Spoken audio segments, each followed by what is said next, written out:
Ainsi parle le Seigneur l'Éternel. Le jour où je vous purifierai de toutes vos iniquités, je peuplerai les villes et les ruines seront relevées. La terre dévastée sera cultivée, tandis qu'elle était déserte aux yeux de tous les passants. Et l'on dira, cette terre dévastée est devenue comme un jardin d'Éden, et ces villes ruinées, désertes et abattues sont fortifiées et habitées. Et les nations qui resteront autour de vous seront que moi, l'Éternel, j'ai rebâti ce qui était abattu et planté ce qui était dévasté. Moi, l'Éternel, j'ai parlé et j'agirai. Alléluia, le Seigneur est celui qui rebâtit, il vient rebâtir ce qui était abattu. Et aujourd'hui, on veut, dans cette émission de prière, alors qu'on va passer du temps dans la prière, dans la présence du Seigneur en ce vendredi, eh bien, on veut également croire. Nous croyons que le Seigneur est celui qui rebâtit, qui veut rebâtir dans ta vie. Alors, on va prier pour que le Seigneur puisse rebâtir dans ta vie et parfois même rebâtir sur des ruines. Sur des ruines, le Seigneur est capable de le faire. Et juste quelques versets plus loin que ce passage que nous venons de lire, c'est la vallée des ossements desséchés. Et même au milieu des ossements desséchés, Dieu fait de ces ossements desséchés une grande armée. Il n'y a rien qui soit impossible à Dieu. Alors, chaque vendredi, on a l'habitude de partager avec toi un témoignage vidéo qu'en général on met à la fin de l'émission. Et on allait le faire là et j'ai découvert le témoignage.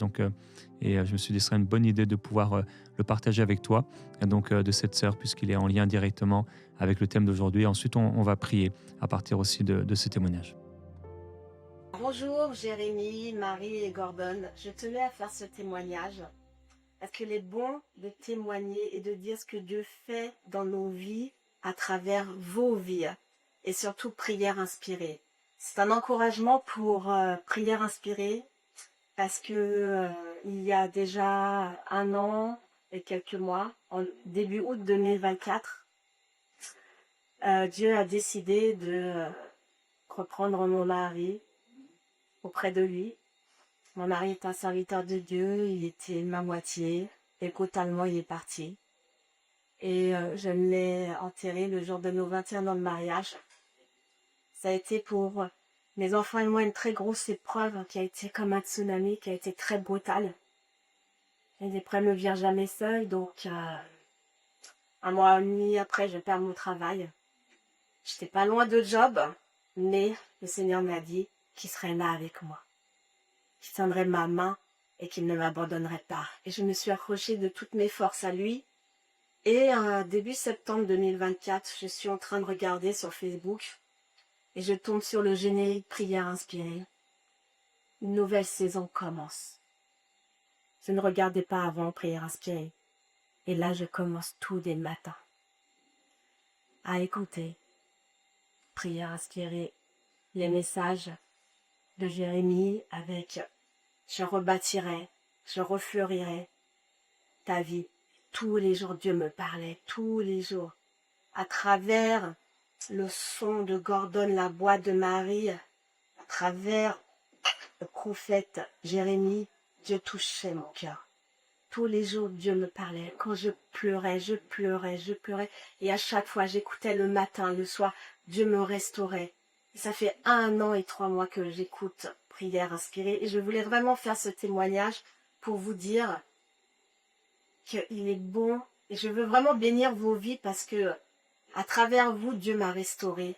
Il est encore en train de me restaurer. Et je voulais vous encourager, vous dire continuez, continuez parce que Dieu vous utilise puissamment. Et je sais qu'il va le faire encore et encore pour la seule gloire de son nom, qu'il étende sa tente dans vos vies et surtout que ESI TV puisse encore accroître dans le monde et que l'évangile soit encore plus à travers vos bouches, que vous puissiez toucher les cœurs, que vous puissiez encore restaurer toutes les personnes qui en ont besoin parce que vous faites un travail extraordinaire et je voulais juste vous dire merci.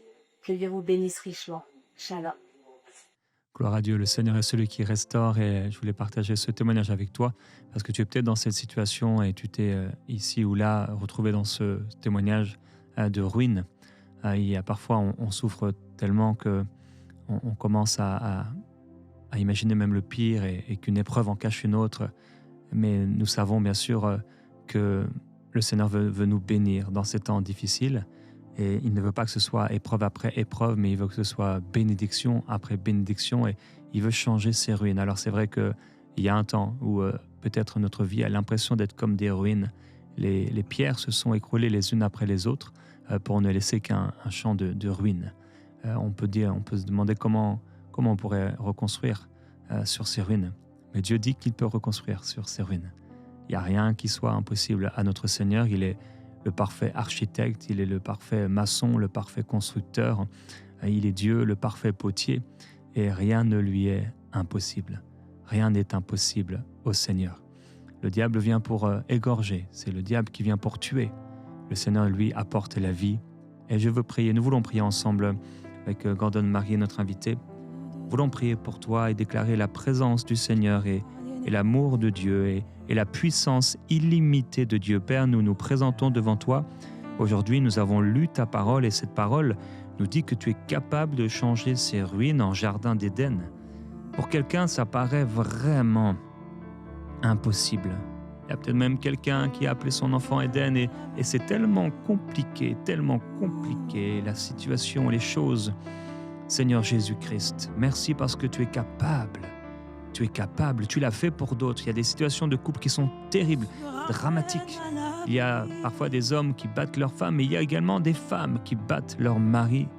Des situations dramatiques, d'adultère, de souffrances terribles, et parfois aussi de maladies. L'ennemi attaque de toutes parts, mais toi, Seigneur, tu donnes la vie, et tu donnes la vie en abondance.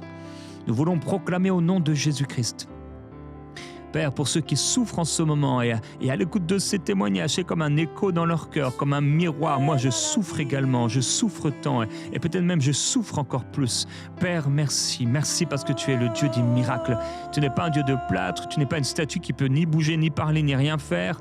Tu es un Dieu vivant. Et Père, je te demande, s'il te plaît, on te demande ensemble, avec Gordon Marie, avec le pasteur Patrice, on demande, Seigneur, l'intervention de Dieu. On demande ton intervention, on te demande d'agir. Père, envoie tes anges dans cette situation de notre frère, de notre sœur qu'on ne connaît pas. Mais toi, tu connais. Tu sais la raison de ses larmes. Tu connais la raison de ses jeûnes. Tu connais la raison de ses souffrances. Tu connais la raison, Seigneur, de cette longueur dans le lit, à rester encore et encore dans le lit, comme une dépression qui guette et un découragement. Et nous appelons ta vie, Seigneur, nous réclamons cette vie, nous proclamons ta parole, oui. Tu as dit, Seigneur, je repeuplerai les villes et on rebâtira sur les ruines. La terre désolée sera cultivée. Alléluia. Et on dira, ce qui était désolé est devenu comme un jardin d'Éden. Ces villes qui étaient ruinées et désolées, abattues, sont fortifiées et habitées. Nous proclamons au nom de Jésus-Christ ce jardin d'Éden. Là où c'était une ruine, là où ton couple était en ruine, nous proclamons ça devient un jardin d'Éden par la grâce du Seigneur. Nous déclarons au nom de Jésus-Christ que l'âme qui était angoissée, l'âme qui était souffrante, devient comme un jardin arrosé de la part du Seigneur. Alléluia. Il s'agit de la foi maintenant. Il s'agit de la foi. Tant d'hommes et de femmes sont venus à Jésus. La lèpre parfois, une vie sociale détruite par la lèpre, par la maladie. Quelqu'un paralytique depuis tant d'années, des dizaines et des dizaines d'années, attendent un miracle impossible à la piscine de Bethesda. Mais Jésus passe par là. Cette femme qui est là et qui pleure la mort de son fils. Mais Jésus voit. Alléluia. Il touche de sa main et l'enfant renaît. Père, il n'y a rien qui te soit impossible. Ce que tu veux, c'est la foi. Alléluia. Tu réponds à la compassion.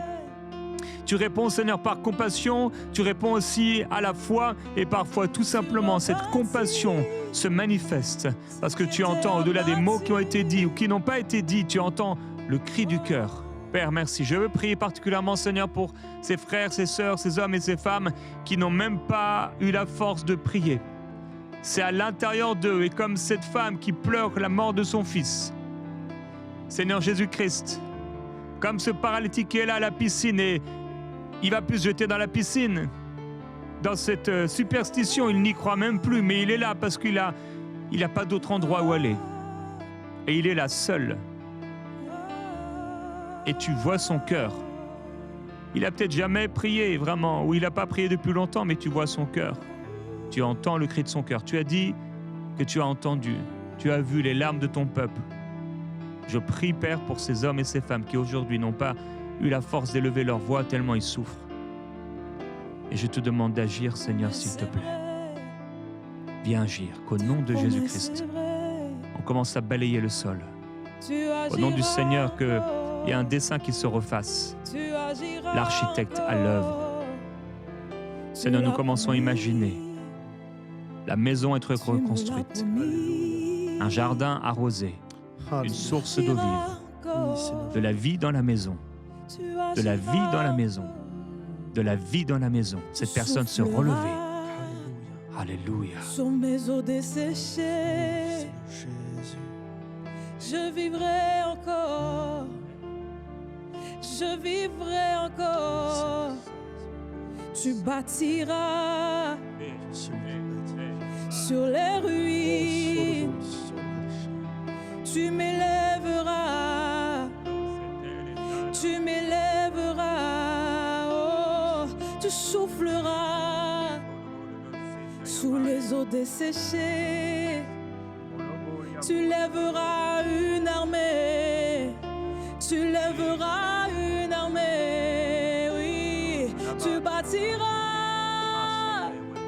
sur les ruines abandonnées, tu construiras ta vie, ta nation sous les eaux desséchées, tu lèveras une armée remplie de l'esprit, tu lèveras un peuple choisi, oui, tu lèveras une armée pour ta gloire, tu lèveras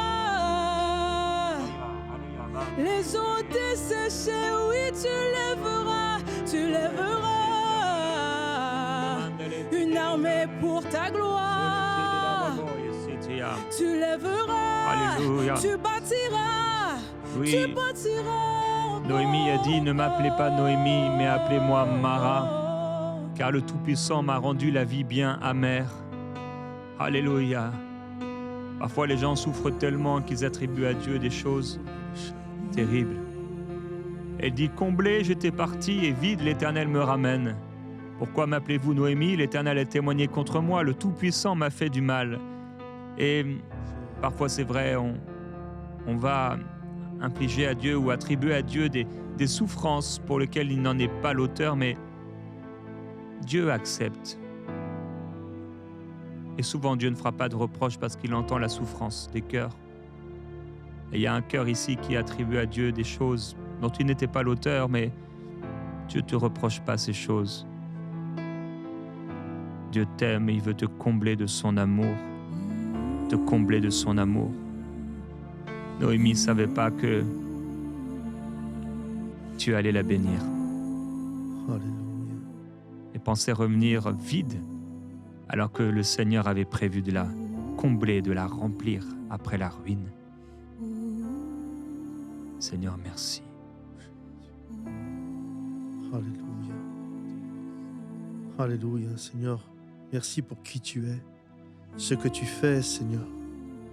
Nous croyons que c'est toujours dans le nom de Jésus que les malades sont guéris, que les âmes sont restaurées, que les perdus sont sauvés. C'est toujours dans le nom de Jésus que les terres dévastées sont rendues semblables à des jardins d'Éden. C'est toujours dans le nom de Jésus que les vies en ruine peuvent être restaurées, relevées, rebâties. Seigneur, je prie pour chaque personne qui vit ce moment. Ta parole dit qu'au commencement, tu créas les cieux et la terre était informe et vide. Et l'abîme, les ténèbres couvraient la surface de l'abîme. Et parfois, on est là, Seigneur, et certains vous dites, mais je ne comprends pas mon mariage, mon ministère, mon appel. C'est la création de Dieu. Et j'ai l'impression que c'est informe et vide. C'est les ténèbres qui recouvrent tout ça. J'aimerais t'encourager et te dire, l'Esprit de Dieu se mouvait au-dessus de tout. L'Esprit de Dieu est en train de se mouvoir au-dessus de ta vie. Toi, tu ne vois que abîme et ténèbres, informe et vide. Mais l'Esprit de Dieu est en train de se mouvoir au-dessus de toi. Et quand Dieu va dire que la lumière soit, la lumière va arriver. Je t'encourage à réaliser que l'Esprit est là, que le Saint-Esprit est là, que tu n'es pas orphelin, que Dieu t'a donné son esprit, un esprit d'adoption. Oui. Je prie, Seigneur mon Dieu, pour tous ceux qui se sentent seuls, qui se sentent abattus, qui se sentent informes et vides, qui se sentent couverts de ténèbres. Je prie, Seigneur mon Dieu, qu'ils réalisent qu'au-dessus de tout, ton esprit est là, le Saint-Esprit est là. L'Esprit est en train de se mouvoir. L'Esprit est en train de façonner. L'Esprit est en train de changer les choses. La providence divine est en train de tout tisser pour qu'au moment choisi par Dieu, que la déclaration se fasse, que la lumière soit. Seigneur mon Dieu, agis. Agis dans les vies, Seigneur mon Dieu. Agis sur chaque personne qui est en ce moment à terre, jetée à terre, Seigneur. Tu n'en as pas fini avec nous. Tu n'en avais pas fini avec Naomi, Seigneur mon Dieu. Tu avais encore de l'espérance. Elle a perdu des fils et à la fin, elle finit avec un enfant dans les bras. Tu n'en as pas fini avec chacun d'entre nous, Seigneur. Tu es celui qui restaure nos vies, Père. Alléluia. Qu'on revive, Seigneur Jésus. Esprit, viens des 4 vents, souffle sur ces morts, Jésus. et qu'ils revivent, Esprit, viens des 4 vents, souffle sur ces Oui, morts, Seigneur. et qu'ils revivent, Esprit. Nous prions pour ceux qui ont perdu, Viens des 4 vents. ceux qui ont subi des pertes.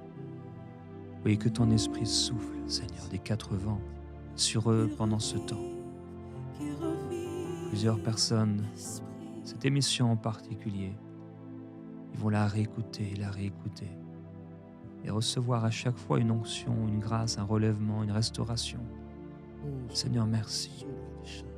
Nous prions pour ceux qui ont subi des pertes. Tu donnes, Seigneur. Oui, Seigneur. Tu donnes. Tu donnes. Tu es bon. Tu es bon, Seigneur. Tu donnes sans reprendre. Tu es bon. Tu donnes. Avec générosité, avec libéralité. Père, je veux prier pour ceux qui sont comme la femme samaritaine. Tant de souffrances dans ces relations amoureuses. Tant de vide à l'intérieur. Ceux et celles pour qui leur cœur est en ruine. Et ceux et celles également, Père, qui ont, peut-être je vois quelqu'un avoir beaucoup d'argent, comme dans un building, un bel appartement, aux grandes dimensions, et pourtant à l'intérieur, c'est le vide profond, des ruines. Et le Seigneur t'attire à lui pour te sauver. Et ces rêves que tu fais où tu te jettes dans le vide, tu ne vas pas te jeter dans le vide, mais le Seigneur va te donner comme les ailes de l'aigle pour voler au-dessus de ces circonstances et de l'ennemi. Seigneur, merci pour ta vie. Merci de toucher tous ces cœurs qui sont en ruine, Seigneur, à cause des relations amoureuses et des situations de couple et des situations familiales, mais aussi des situations de solitude profonde. Quelqu'un a comme un gouffre dans le cœur. Seigneur Jésus, merci, parce que tu retires la boue de ce gouffre et tu le remplis avec ta présence sainte, ta présence de vie, d'amour. Seigneur Jésus, merci. Merci. Pierre a bien eu raison de dire « À qui irions-nous si ce n'est à toi, Seigneur ?» Tu as les paroles de la vie. Oh Seigneur, d'une manière ou d'une autre, on a tous été comme, on le dit dans l'expression, on a tous été abîmés par la vie ou un moment ou un autre, vécu des temps difficiles. Mais sur les ruines, tu rebâtis. Les hommes, ils jettent les ruines. Les hommes, ils délaissent les ruines. Les hommes, ils oublient les ruines. Mais toi, tu dis que sur les ruines, tu peux rebâtir. Sur des ossements, tu peux faire une armée. Sur un désert, tu peux faire un jardin. Merci Seigneur. Nous mettons notre foi et notre confiance en toi. Tu le fais, tu agis. Tu agis, tu agis. Nous élevons notre foi, Seigneur, en entendant, en lisant ta parole comme on l'a fait tout à l'heure. Tu rebâtis, Seigneur. Tu le feras, tu le fais maintenant, Seigneur.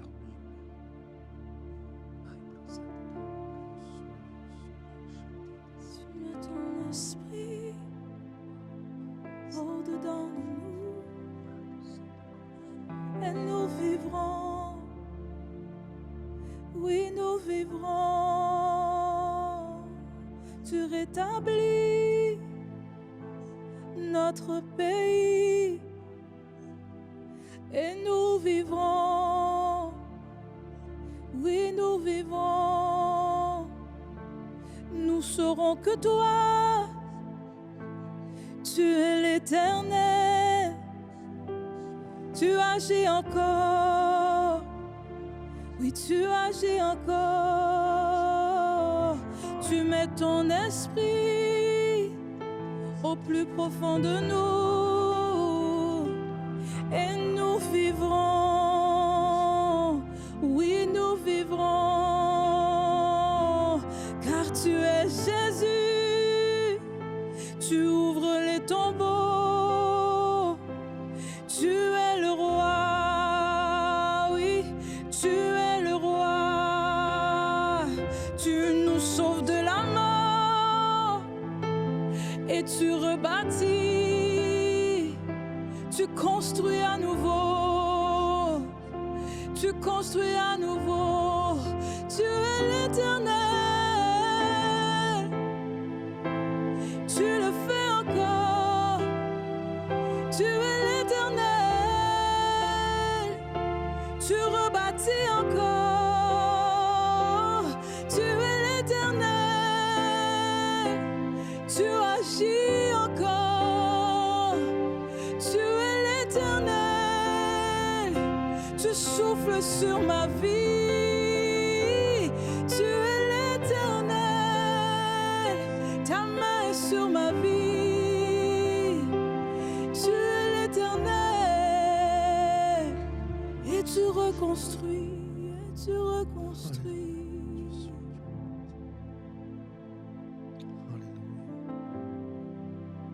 Alors qu'on était en train de louer celui qui rebâtit, qui reconstruit, je pensais à ces personnes qui, comme les disciples d'Emmaüs, faisaient demi-tour à ce que Dieu voulait pour eux. Parce que le chemin sur lequel ils marchaient, le pont sur lequel ils marchaient, vient de s'effondrer. Il y a de l'incompréhension. Ils ne comprennent pas.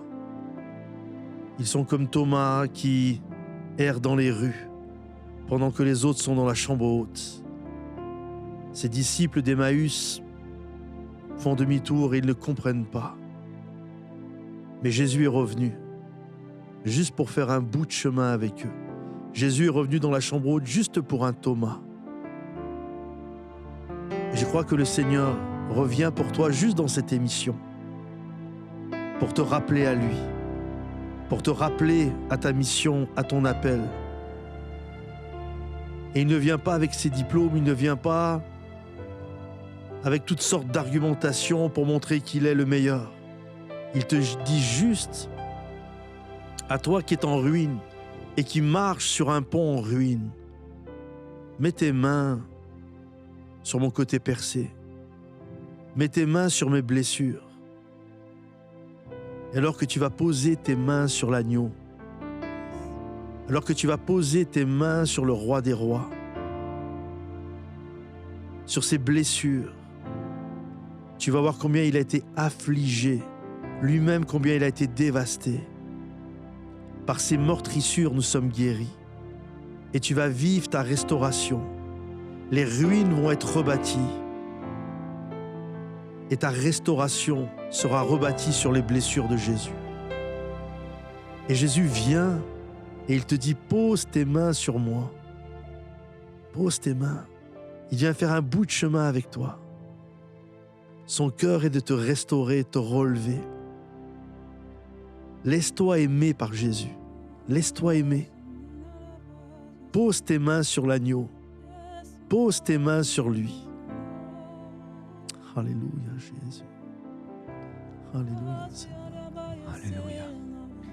Dans le livre de Lévitique, il est question des maisons sur qui il y avait une plaie de lèpre. Il est écrit, voici ce que vous ferez. Celui qui aperçoit une plaie dans sa maison, le sacrificateur donnera des ordres. On videra la maison avant que le sacrificateur entre pour examiner la plaie. Ainsi, tout ce qui est dans la maison ne deviendra pas impur. Après cela, le sacrificateur entrera pour examiner la maison. Il examinera la plaie. S'il voit que la plaie offre sur les murs de la maison des cavités verdâtres ou rougeâtres paraissant plus enfoncées que le mur, le sacrificateur sortira de la maison et quand il sera à la porte de la maison, il fera fermer la maison pour 7 jours. Le sacrificateur y retournera le 7e jour. S'il voit que la plaie s'est étendue sur les murs de la maison, il ordonnera qu'on ôte les pierres où se trouve la plaie et qu'on les jette hors de la ville dans un lieu impur. Il fera racler tout l'intérieur de la maison et l'on répandra hors de la ville dans un lieu impur la poussière qu'on aura raclée. On prendra d'autres pierres que l'on mettra à la place des premières pierres et l'on prendra d'autres mortiers pour récrépir la maison. Alléluia. Plusieurs sont semblables à cette maison. Et dans cette maison, il y a eu toutes sortes de choses qui se sont passées. Toutes sortes de choses qui ont été faites. Et il y a comme une plaie dans ta maison. Et comme le sacrificateur qui entrait, le Seigneur entre dans cette maison. Il t'appelle à un temps de consécration. C'est 7 jours, la maison fermée. C'est un temps de jeûne et de prière dans la présence du Seigneur. Pour certains, c'est un appel que le Seigneur te fait maintenant, à te consacrer à lui par rapport à la situation que tu es en train de traverser. Et le Seigneur est en train de dire que pendant ce temps, il va t'ouvrir les yeux aussi sur des choses, sur des mauvaises pierres, peut-être même des mauvaises fondations, des choses qui sont venues coller dans ta maison et le Seigneur va ôter tout cela et purifier tout cela. Et il va jeter ça quelque part. Et il va te donner de nouvelles pierres. Pour certains, ça va vraiment être de nouvelles pierres. Et ça paraîtra d'être une nouvelle maison. Père, merci pour les nouvelles pierres qui vont fermer les brèches, qui vont créer de nouvelles dimensions, de nouveaux espaces, de nouvelles chambres dans la maison, qui vont créer une nouvelle vision, une nouvelle ouverture, une nouvelle dimension avec toi. Père, je prie pour ces hommes et ces femmes à qui tu parles et tu les appelles à ce lieu de consécration, cette mise à part avec toi, juste avec toi, juste avec toi. Certains des temps de silence, mais ça va être juste là avec toi, Seigneur. Tu vas travailler les cœurs, tu vas travailler les cœurs. Et là, ils vont pouvoir voir les pierres qui sont à enlever. Et pour certains, ça s'arrêtera juste là. Juste ce temps de consécration va rebâtir en eux ce qu'il faut. Et leur permet de continuer à vivre dans cette maison. Mais pour d'autres, au bout de ces 7 jours, au bout de ce temps de consécration, tu vas ouvrir leurs yeux pour leur montrer ces mauvaises pierres qui ont pourri. Elles seront ôtées. Ce lieu sera purifié. Laissant place à ta gloire, Seigneur. Je te loue. Et si bien même quelqu'un voyait que toute la maison est remplie de lèpre, si pour une personne, il n'y a plus d'espoir d'y habiter, je te bénis, Seigneur, parce que la gloire de la seconde maison sera plus grande que celle de la première. Je te loue, Seigneur, parce que oui, Noémie a perdu, mais il l'a retrouvé. Job a perdu, mais il l'a retrouvé. Nous prophétisons les jardins d'Éden et la restauration au nom de Jésus-Christ. Amen. Merci, Seigneur.